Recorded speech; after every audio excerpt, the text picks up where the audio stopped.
বৃষ্টি ঝরা দিনের দুপুর। আকাশ তখন ঘন কালো মেঘে ঢাকা, আর অবিরাম বৃষ্টি ঝরছে। জানালার কাঁচ ভেদ করে আসা ঠান্ডা বাতাস শরীরে একটা শিরশিরানি ধরিয়ে দিচ্ছিল। বাইরে গাছপালাগুলো ভিজে সতেজ দেখাচ্ছিল, আর বৃষ্টির তালে তালে পাতার মৃদু নড়াচড়া এক শান্ত সুর তৈরি করেছিল। আমাদের পুরনো বাড়ির বারান্দাটা ছিল আমার আর আমার ভাইবোনদের সবচেয়ে প্রিয় জায়গা। বিশেষ করে এমন দিনে তো কথাই নেই। আজকেও তার ব্যতিক্রম হয়নি। বৃষ্টি শুরু হওয়ার কিছুক্ষণ পরেই আমরা 3 ভাইবোন, আমি শুভ, আমার ছোট বোন রিয়া আর আমাদের আদরের ছোট ভাই তপু বারান্দায় এসে জুটেছিলাম। আমরা 3 জন কাঠের মেঝেতে গোল হয়ে বসেছিলাম। রিয়ার কোলে ছিল ওর পুরনো পুতুলটা তুলি। তপু একটা রং পেন্সিলের বাক্স নিয়ে আঁকিবুকি কাটছিল, আর আমি ওদের দুজনকে একটা পুরনো দিনের গল্প বলছিলাম। গল্পটা ছিল আমাদের দাদুর ছোটবেলার এক মজার ঘটনা নিয়ে। কিভাবে তিনি বৃষ্টির মধ্যে ছাতা ছাড়াই পুকুরে মাছ ধরতে গিয়েছিলেন, আর তারপর ঠান্ডায় সারা রাত কেঁপেছিলেন। আমার বলার ভঙ্গি আর গল্পের হাস্যকর অংশে রিয়া আর তপু খিলখিল করে হাসতে শুরু করল।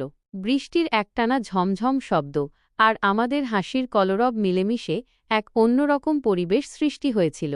বারান্দার এক কোণে রাখা পুরনো বেতের মোড়াটার ওপর আমার মা বসেছিলেন, হাতে একটা বই। আমাদের হাসির শব্দ শুনে তিনি একবার আমাদের দিকে তাকিয়ে মৃদু হাসলেন। হঠাৎ তপু তার আঁকা থামিয়ে জিজ্ঞেস করল, দিদি, বৃষ্টির পরে কি রংধনু উঠবে? আমি হেসে বললাম, যদি আকাশ পরিষ্কার হয় তবে নিশ্চয়ই উঠবে।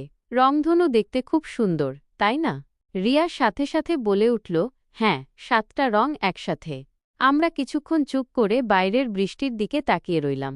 বৃষ্টির বেগ একটু কমে এসেছিল, আর ভেজা পাতার ফাঁক দিয়ে হালকা আলো উকি দিচ্ছিল। সেই আলোয় বারান্দার পরিবেশটা আরও মায়াবী হয়ে উঠল।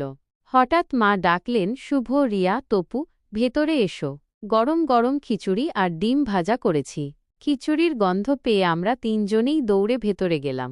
ভেজা দিনের দুপুরে গরম খিচুড়ি আর ডিম ভাজার স্বাদ আজও আমার মুখে লেগে আছে।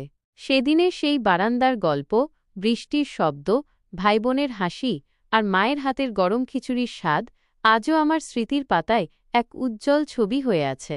বর্ষা এলেই সেই দিনের কথা মনে পড়ে, আর মনটা এক পুরনো, মিষ্টি নস্টালজিয়ায় ভরে ওঠে। সেই দিনগুলো সত্যিই অন্যরকম ছিল।